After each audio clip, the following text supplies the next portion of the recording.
Hi everyone, this is an introduction to the Biochemchunter project. In this project, we're going to be asking you to identify chemicals and genes in text. It turns out this is a really important subject for computer science. You need machines to be able to identify these things automatically, and it's a little bit harder than you might think it is. If you want to learn about why this is so important, I suggest you read up on the DARPA Mechanism project or the Biocreative project, both of which are motivations for this work. What we're asking you to do is read articles, titles and abstracts right now, and mark articles as an include when they include a chemical or gene, and also select all the chemicals and genes in that text. And I'll be showing you how to do that.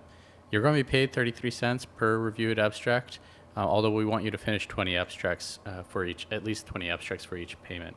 You need to have a PayPal account for this to work, so we just go ahead and send a PayPal account to the email that you registered with Sysrev. Just a quick validation note here. We actually know the answers to all of these 1,020 articles that we've uploaded here.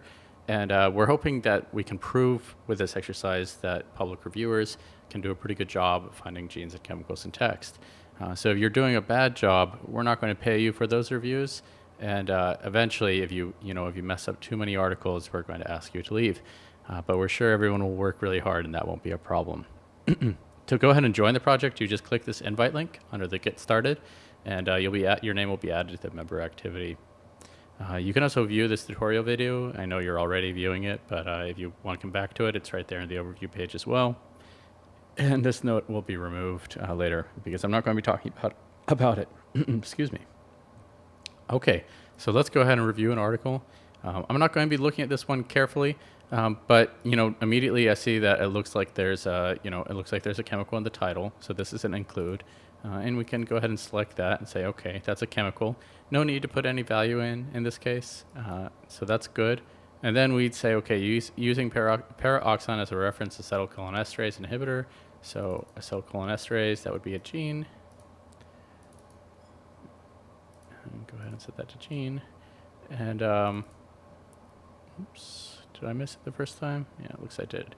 So there's acetylcholinesterase twice, and you would just read through this whole thing.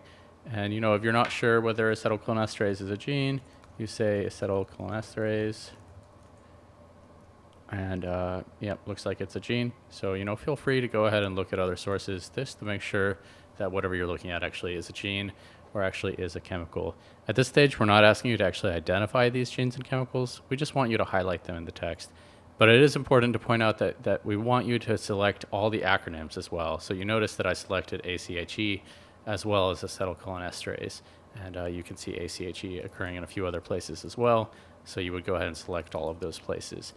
As I mentioned, I'm not going to carefully go through this title and abstract because I want to keep this video short. But after you've selected all the chemicals, here's another chemical, in this abstract, you would just go ahead and click Save. I'm not going to do that because this isn't complete. And after you click Save, you'll be able to see the next title and abstract, and you'll be able to keep going. You can also see how many you finished today. Earlier, I finished one article, and if you go back to the overview, you'll be able to see how many articles you've actually completed.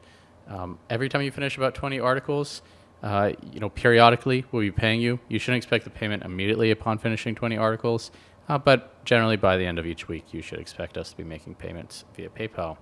If you have any questions, you can contact us at info@insilico.co, and we're also on Twitter, which may be why you found this video, but that's twitter.com/Sysrev1. If you ask us questions there, other people can benefit from the question you asked, so that's really helpful. So we really hope you'll be joining us in this project, and yeah, thanks a lot.